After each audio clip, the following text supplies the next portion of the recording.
Әуелде Алла адамға Хауа бергенде, жұмақта адам риза боп соған жүрген еді.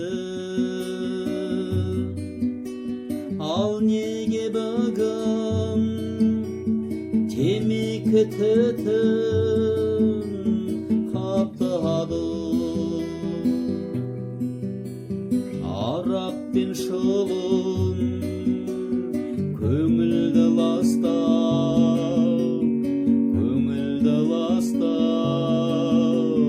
тастады.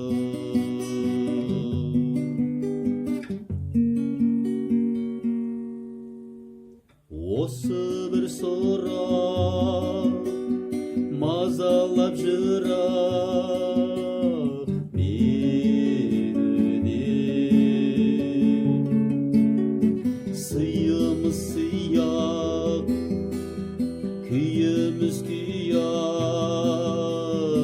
әлі де. Алайда бүгін хош иіс түтін көбейді, жүрекке қиын көрсең ғой түрін, көрсең ғой түрін үрейді.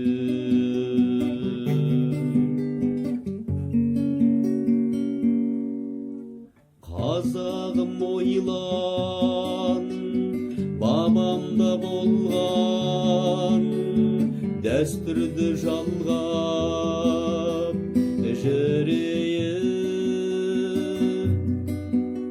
Адалас үшін